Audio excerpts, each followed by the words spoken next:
Moadim et Simcha, on va essayer de parler par rapport au sujet le plus important actuel. C'est la Yetziat Mitzrayim, c'est la sortie d'Égypte. Donc on va essayer de prendre un plan qui est très très important, un angle, une optique de comprendre cet événement, et surtout avec ce qui va suivre demain, Bezrat Hashem, la Kriyat Yam Souf, donc le fait d'être sorti de la mer. Donc on sait que c'est un moment très très important, c'est un événement très important dans notre religion. Il faut essayer de comprendre pourquoi, en quoi le fait de sortir d'Égypte est aussi important que ça. Donc il y a plein de manières de répondre à cette question. Moi je vais me baser sur un Mahamar de Rav Moshe Shapira. Donc voilà, Rav Moshe Shapira il a expliqué. Donc celui qui veut la référence, c'est dans le Chelek Aleph de Shioré Rabbeinu, ça s'appelle Divrei Torah Shel Galut Vegeulat Mitzrayim. Donc c'est marqué là-bas c'est marqué dans le Harizal, que un point très important sur le fait de lire les parachiotes qui sont liés à la sortie d'Égypte ou qui sont liés à une délivrance, et ben ça a réparé certaines fautes qu'on ne va pas citer. 3 petits points. Il faudrait comprendre pourquoi le fait de lire un texte, ça change quelque chose. Sincèrement, on ne comprend pas beaucoup pourquoi le Harizal dit ça. Évidemment, et bien sûr évidemment, c'est pas les lire. C'est pas les lire, ce qui est le plus important, c'est de les comprendre, les intégrer et de les mettre en application. Donc qu'est-ce qu'il y a de spécial dans ces parachiotes qui parlent de délivrance? En quoi tous ces paragraphes, tous ces événements, ça va changer quelque chose? Donc Rav Moshe Shapira explique ça en long et en large. La vérité, c'est très profond. Je ne peux pas tout expliquer parce que j'ai pas tout compris. Mais moi, ce qui est sûr, c'est que je vais essayer d'expliquer ce que j'ai pu comprendre. Donc pour ça, on va essayer de comprendre un point très important. C'est le fait de quelle délivrance on parle. Et évidemment, et c'est ça toute la technique de l'étude lituanienne, c'est que pour comprendre quelque chose, il faut aller au début. Donc à partir de quel moment la délivrance des béné Israël est active? C'est à partir du moment où Akadosh Baruch Hu parle avec Moshe Rabbeinu, d'accord? Et il lui dit, voilà, je vais t'amener vers Paro, tu vas faire sortir le peuple de Mitzraïm. Et Moshe, il a demandé, mais qui je suis pour faire ça? Je suis personne. Comment je peux faire quelque chose de pareil? Comme ça, il pose la question là-bas. Et surtout, il dit, et je vais dire que je viens au nom de qui? De quel Dieu? Attention, pas de quel Dieu comme si il y en a plusieurs, mais de quel nom de Dieu? Vous allez me dire, mais c'est pareil. Non. On sait tous qu'à Kadosh Baruch Hu, il y a plusieurs noms. On me dit, pourquoi on a plusieurs noms? C'est parce que chaque nom, un nom, ça définit. Un nom, ça permet de définir une personne. D'accord? À part les noms, les prénoms qu'on connaît actuellement, quand je donne un nom à un stabilo, c'est parce que ça s'appelle un stabilo. Mais ça donne une définition de ça, c'est-à-dire qu'il y a une logique pourquoi on l'a appelé stabilo boss. Et bien là, c'est pareil. Quand on donne un nom à un Kadosh Baruch Hu, quand on l'appelle de ce nom-là, quand on le manifeste de ce nom-là, on est en train de définir le comportement, sa manifestation vis-à-vis de nous. Et donc Moshe, il pose la question, mais quel nom je vais utiliser? D'accord? Quel nom je vais utiliser pour faire sortir les béné Israël? Donc Moshe, il a dit à Elohim, qui je suis, d'accord? Et c'est qui va le faire sortir, d'accord? Alors, c'est marqué, Vayomer Moshe Elohim, Ine Anochi Baal Beni Israël, Amarti Lahem, Eloki Avotechem, Sharni Etrem, Amrou Li, Ma Shemo, Ma Omer Lahem. C'est quoi son nom? Et donc il leur a répondu par le nom qu'on connaît, le Shem Kadosh, d'accord? Donc c'est un Shem très spécial, je ne veux pas être trop long, mais c'est un nom très spécial qui en 2 mots figure le futur, c'est-à-dire qui met en place le fait que c'est le futur, qu'il y a la lettre Yud dedans qui va définir le futur, le potentiel, tout ce qui est lié au après. D'accord? Donc c'est ça que Akadosh Baruch Hu a voulu dire à ce moment-là. Donc au moment où on commence à être actif dans la sortie d'Égypte, donc quand Moshe il va commencer à prendre les choses en main, et ben on parle d'un nom qui appartient au Eye Asher Eye, d'accord? Qui appartient au fait de futur de on avance, le Hatid. Et donc c'est intéressant de comprendre cela. Pourquoi utiliser spécialement ce nom? Alors, c'est évidemment pour dire que le futur sera pour la sortie d'Égypte. D'accord? Donc, c'est utiliser un nom pour dire voilà, je vais vous faire sortir d'Égypte. D'accord? Ça, c'est l'explication assez simple et qui finalement, il faut beaucoup plus pousser pour essayer de comprendre tout ça. Donc, on voit aussi que ce nom est lié à Eye. D'accord? Et pour les amateurs de guématriotes, etc., le Baal HaTurim, il dit quelque chose de très intéressant. Et Eye, et ben, c'est à la Gematria de 21.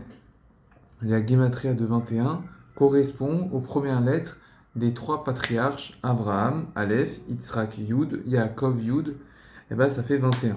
Et pareil, les premières lettres des 5 livres de la Torah, donc les Chamisha Chumshe Torah, et ben, font 21. Donc si je prends la première lettre de Bereshit, donc du premier mot du Sefer Bereshit, ça fait 2. La première lettre de Shemot, c'est Vav de V des Shemot. Ainsi de suite, on arrive à 21. D'accord? Pourquoi on nous dit ça? Pourquoi Baal HaTurim dit ça? Parce que Baal HaTurim, il explique pas, il te dit juste des guématriotes, vas-y, débrouille-toi. Alors Ramoshi Shapira, il explique que c'est justement pour dire que toute la Torah et toute notre force, c'est lié à un Eyé. C'est le fait de voir dans le futur. Alors on va essayer de développer un peu tout ça. Pour le moment, c'est flou, c'est tout à fait normal. Pareil, il y a plein de systèmes de guématriotes, je pourrais vous en donner. Tout ça, c'est pour revenir à la même idée. C'est que la fête d'Égypte, la fête de la sortie d'Égypte, le Kriyat Yam Souf, représente le fait d'aller de l'avant et de, quand on est au moment présent où on est dans une certaine difficulté, de rendre notre tête, notre machashava, notre pensée qui correspond au futur. D'accord? Il faut savoir que la machashava correspond au futur, le fait de se projeter, etc. Il faut utiliser ça pour justement combattre le mauvais qu'on a actuellement. Même dans une situation très difficile. D'où je sais ça? D'où on sait que même dans une situation très difficile, Yetziat Mitzrayim, 210 ans d'esclavage, il y en a qui se posaient la question, est-ce que vraiment Akadosh Baruch Hu, il a promis ça à Avraham Avinu que ces juifs allaient sortir, les descendants d'Avraham Avinu, est-ce que vraiment ils allaient sortir ou pas? Et donc il y a eu énormément de questionnements sur ça. Et c'était fini dans leur tête. Il y a des arrière grands-parents, ils étaient esclaves. Alors moi aussi. Il n'y avait même plus de questionnement à savoir est-ce que moi je vais sortir. Vous imaginez? Donc il n'y avait même pas de question de sortir ou pas. Il n'y avait même pas d'espérance. Il n'y avait même pas de tikva. Et là, Akadosh Baruch Hu, il s'est manifesté avec le nom qui représente justement le futur, qui représente justement le fait de la projection, pour nous dire qu'il faut se projeter. Et c'est ça qui va aider à se sortir d'une mauvaise situation, de se projeter dans la bonne optique, de dire allez, ça va aller, c'est bon.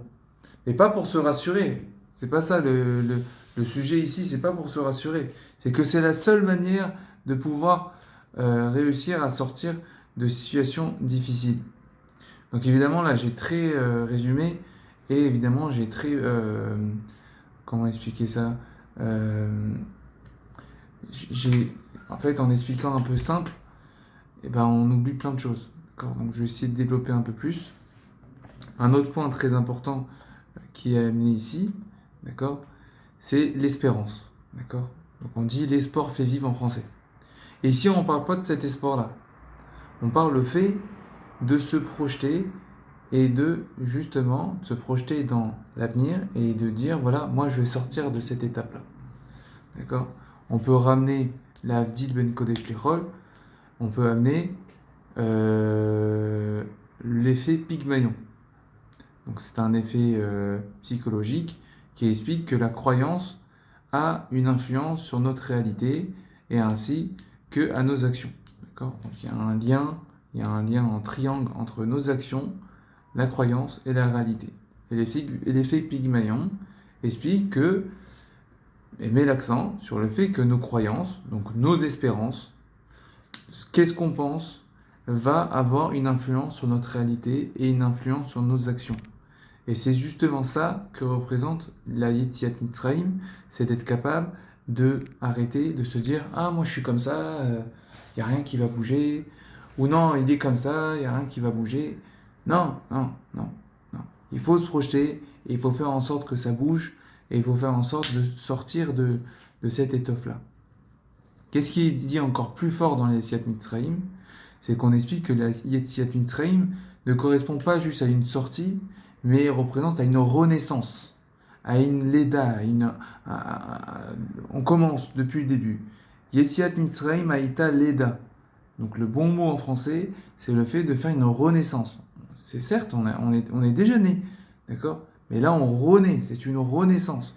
Et il faut avoir cette capacité que chaque année, après Pessah, ou même pendant Pessah, il y a une renaissance qui doit sortir de nous. Moi, il y avait quelque chose qui m'avait beaucoup impacté. Il y a 6 ans de ça, il y a Rabbi Rebbe Keter Shlomo. Il m'avait dit que quand tu vas revenir de Ben Azmanim de Pessah, tu vas pas être le même. Moi, je me dis, mais c'est quoi cette histoire ? Pas du tout. Justement, pendant Pessah, je vais pas être à l'Yeshiva, je vais être moins concentré, je vais automatiquement moins étudier. Automatiquement, ça va être plus dur. Donc, je vais pas progresser quand je vais revenir, c'est l'inverse. Peut-être ça va me faire du bien pour progresser plus tard. Okay. Et quand je reviens de Ben Azmanim, je commence, on a fini Pessah, une semaine après, on retourne à la Yeshiva. Alors, on n'a pas grandi, c'est pas vrai. Alors au début, moi je croyais qu'il disait ça, parce que tu sors d'un cursus, tu sors d'une misguérette, tu sors de tout un système avec la Yeshiva. Donc tu sors un peu à l'air libre, tu es un peu libre de faire ce que tu veux. Et donc le fait que tu vas travailler sur toi sans forcément qu'il y ait une ambiance autour de toi qui te motive, tu vas automatiquement progresser. Alors, j'ai cru que c'était pour ça qu'il disait ça. Donc j'ai fait ok, ouais, c'est possible. Et j'ai vu que oui, il y avait une vraie évolution. Mais là, de ce que je viens de comprendre et ce que j'ai ressenti depuis 5 ans, c'est pas juste le fait d'être libre de nos choix parce qu'on n'a aucune personne qui va faire la police, etc. Non, c'est parce que si tu vis vraiment Yetziat Mitzrayim, si tu vis vraiment Pessah, tu as cette capacité à comprendre que tu es un nouvel homme. D'après la Torah, la nouvelle année, c'est Pessah, c'est Rosh Chodesh Nissan. On voit que ce mois représente la renaissance. Le mois de Pessah a une importance capitale qui tombe le printemps. Pourquoi ? Parce que le printemps, c'est le renouvellement. Voilà, les fleurs, les trucs, les machins, les arbres, ils reprennent.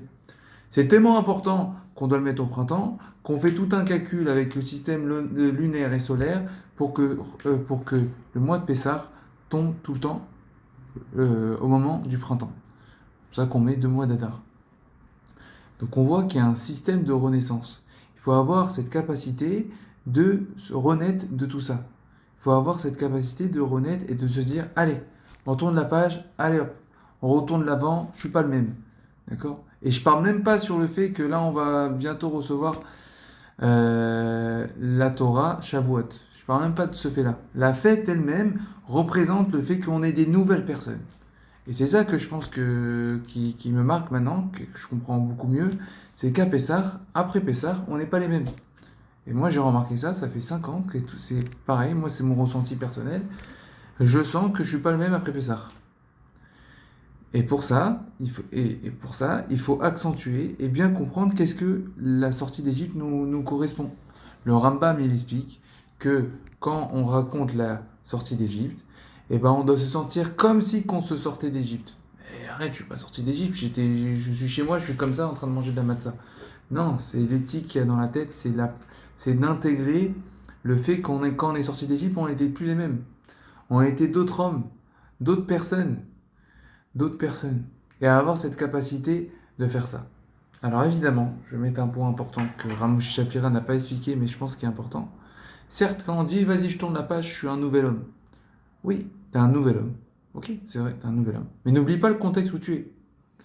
D'accord? N'oublie pas tes habitudes, tes mauvaises habitudes.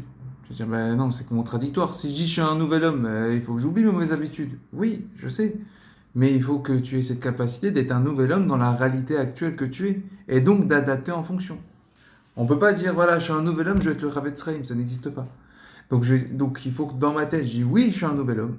Et il faut que j'établis un plan, et c'est ça la plus grande difficulté des Balei Tchouva et des Mitradzek et de tout le monde aujourd'hui, et de moi en premier, c'est de créer un système où il y a une progression qui est progressive. On ne peut pas changer du jour au lendemain, ça n'existe pas. Et il faut être capable de se créer un plan, d'accord? Donc voilà, un plan, voilà, tout simplement, pour arriver étape par étape, en progression, pour arriver à changer et avoir une différence vraiment caractéristique. Donc en gros, c'est de se changer dans notre tête et de mettre en place un système qui change. Par exemple, quelqu'un qui a un déclic de faire un régime, d'accord? Et ben il va pas faire, il va pas stop, j'arrête de manger. Non, il faut qu'il fasse petit à petit. Pareil, arrêter une cigarette, pareil, etc. Et donc il faut avoir cette capacité de changer.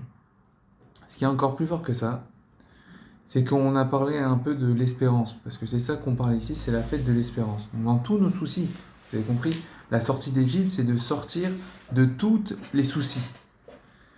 Je fais une petite parenthèse, on dit que Mitzraïm, d'accord, ça représente le fait qu'il y ait des Metzar, le fait qu'il y ait des frontières partout. Et même on fait un jeu de mots avec la lettre même du début du mot Mitzraïm et la dernière lettre, c'est que le premier même, quand tu rentres, bah, tu peux rentrer, d'accord? Donc c'est difficile de rentrer en Mitzraïm, tu peux rentrer. Mais quand tu finis et quand tu es dans Mitzraïm, d'accord? Et ben le dernier même, c'est un même sophite, il est fermé, tu peux pas sortir. Et là, Kadosh Baruch Hu, il te dit, si, tu peux sortir. Yetiat Mitzraïm. C'est pour te dire que même dans les situations les plus difficiles, etc., il y a une sortie, et c'est grâce à l'espérance que tu vas mettre. Et c'est intéressant que le mot mikvé, d'accord? Donc la tikva, d'accord? La tikva, c'est milachon, mikvé otsi. Excusez-moi, je ne suis pas clair. La tikva, qui représente l'expérience, a la même racine que le mot mikvé. Pourquoi? Donc c'est intéressant de comprendre pourquoi. Parce que c'est la sortie du mikvé qui rend tahor. C'est le fait d'avoir une espérance qui rend pur. Et c'est justement ça que Ramoshe Shapira a voulu expliquer sur le fait que de comprendre les parachiotes qui parlent de délivrance, et ben ça enlève les fautes. C'est un tikkun, c'est une réparation des fautes que on a fait, évidemment, des fautes liées à l'impureté, d'accord? Donc le tahor, etc. Donc si je dois répéter ce moment où j'ai pas été très clair, une question est demandée. Pourquoi le mot espérance a la même racine que le mot mikvé? Réponse, le mikvé représente le fait de rentrer dans de l'eau qui est représenté le début du monde, d'accord? Et quand on y sort, on est quelqu'un de nouveau. Et bien pareil, l'espérance va permettre d'être quelqu'un de nouveau et de devenir quelqu'un de totalement nouveau.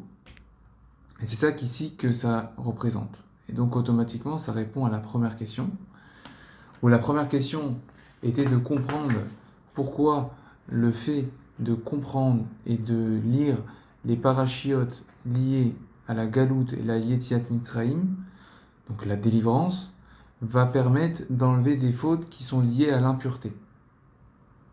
Et bien c'est exactement le même système, c'est l'espérance qui va faire en sorte que nous devenions des nouveaux hommes, et c'est justement ce que Akadosh Baruch Hu a voulu nous dire avec son nom Eyé, Asher Eyé, qui a été mentionné au moment et au début de la sortie d'Égypte. Tout ça pour dire si nous devons retenir quelque chose, c'est que nous devons passer à autre chose. Sortons de cette fête de Pessah, tournons la page, devenons meilleurs et utilisons cette renaissance. Devenons des personnes encore meilleures que ça. Ne revenons pas dans nos travers.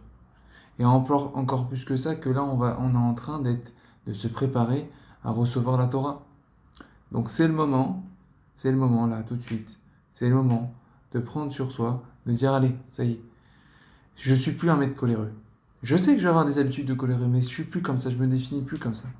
Pareil avec plein de points, chacun fera en fonction de quels sont les points à qui travailler. En tout cas, c'est ça que représente la Yetziat Mitzrayim, c'est le fait, dans un premier temps, de sortir d'un système où pour nous c'est impossible d'en sortir, d'accord? Le fait de passer à autre chose, une renaissance, d'accord? Et surtout de comprendre que on a la possibilité de s'en sortir. Ça malheureusement on oublie et on désespère, on dit non c'est impossible, allez, je passe. Non, pas du tout. Si Akadosh Baruch Hu il nous le demande, c'est qu'on est capable de le faire. Et Akadosh Baruch Hu il nous demande de respecter toute la Torah, pas juste une petite partie. Alors certes, on ne peut pas tout faire en même temps quand on débute ou quand même on est dedans, etc. Mais il nous demande de tout faire. Donc c'est-à-dire en soi, on est capable de faire chaque chose. Et je pense que c'est ça que Kadosh Baruch Hu nous demande, c'est de toujours progresser. Donc en espérant, Bédrat Hashem, qu'on sorte d'Égypte, l'Égypte interne qui est en nous, et qu'on devienne meilleur de jour en jour. Chazak ou Baruch, on va dire les Simcha avec Chag Sameach.